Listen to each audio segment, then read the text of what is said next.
A football player commits murder and suicide. A day of passion turns very ugly. And Rihanna reunites with Chris Brown. On this week's What Were They Thinking?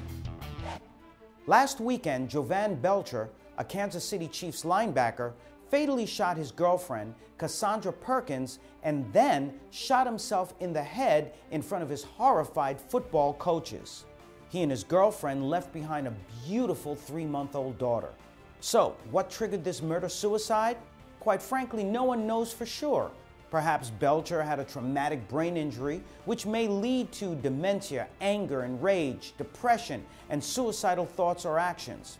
It's important to note that at least 6 NFL players have killed themselves in the last 2 years alone, and many believe the sport's violent collisions are causing players to just snap. It's also possible that Belcher and Perkins had a very complicated, unstable relationship. No matter the motive, if you know anyone who's expressing suicidal thoughts or seems rageful, get them to an emergency room as quickly as possible.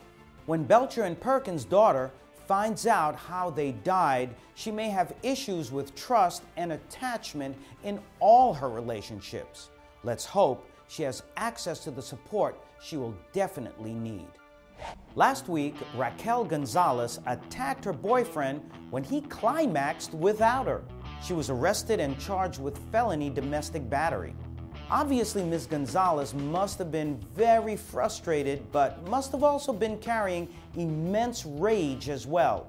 Who knows, maybe he was an extremely selfish lover and her powerful rage could have been magnified by the intensified hormones and neurotransmitters released during sex. Of course, Gonzalez could have already been emotionally unstable with impulse control and anger issues. At a minimum, she needs to learn to make love and not war. Rihanna seems to be quite aggressive in tweeting and Instagramming evidence of her apparent reunion with Chris Brown. Maybe she's letting the world know that despite the criticism for going back to her abuser, that it's her life and she's going to do whatever the hell she wants.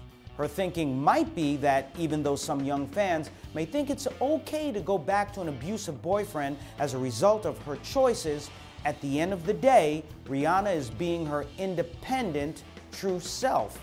Or is she? Maybe she's simply following the pattern of domestic violence victims, returning to their abuser because of an unhealthy love, attachment, and dependence. And many times, victims stick around because they've grown up around violence.